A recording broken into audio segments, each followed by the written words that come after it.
一休さん. Once upon a time, there was a very clever boy named Ikkyu.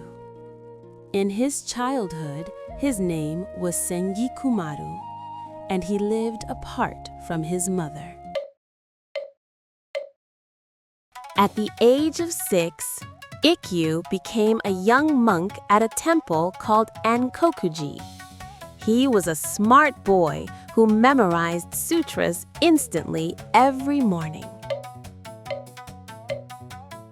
The head priest hid some syrup, lying that it was poison. Ikkyu took a lick and ate all of the syrup. He used his wit, saying he ate the poison to die as an apology for breaking a tea bowl. One day, on the way to Jikusai's house, they found a sign by the river.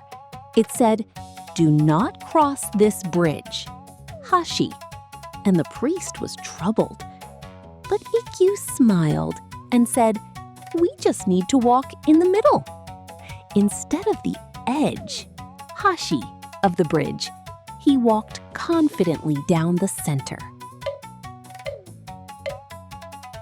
Lord Yoshimitsu, the shogun, commanded, "Capture the tiger from this folding screen and bring it to me."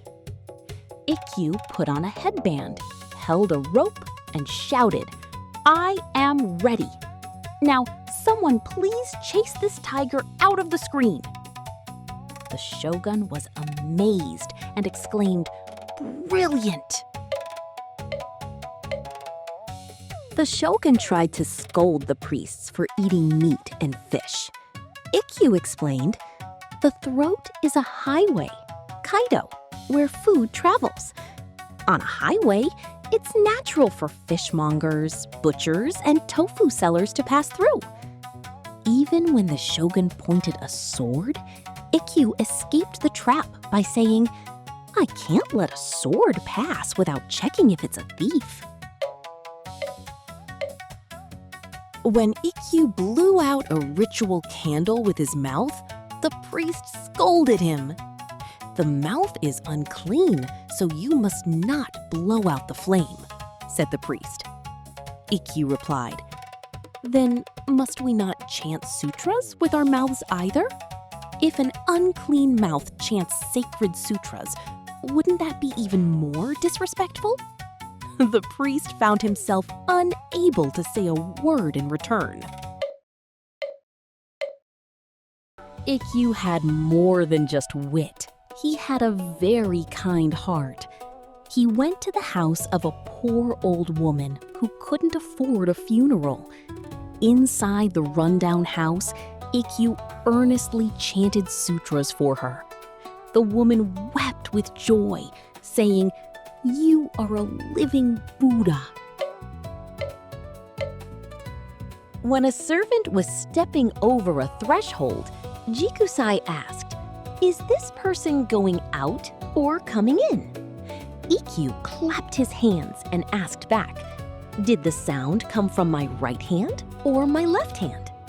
He saw through Jikusai's trick, knowing the servant would simply do the opposite of whatever he answered. Ikkyu was practicing Zen meditation on a boat on Lake Biwa. In the quiet night, the caw of a crow echoed across the water.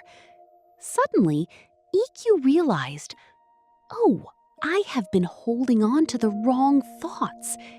Instead of getting angry at others' flaws, one should simply walk the right path oneself." This was the true path of Buddha that Ikkyu discovered. On the celebratory day of New Year's, Ikkyu walked around carrying a skull. At a wealthy man's house, he sang, "The beginning of the journey to death." Everyone was shocked and disgusted, but Ikkyu wanted to teach them a lesson. No matter how much money you save, when you die, you become just like this bone. he sternly warned them to stop being arrogant and to change their hearts. He became the one-day son of a fan shop owner struggling with debt. He posted a sign, "I will write calligraphy for free for anyone who buys a fan today." People flocked to get Ikkyu's writing, and money piled up like a mountain.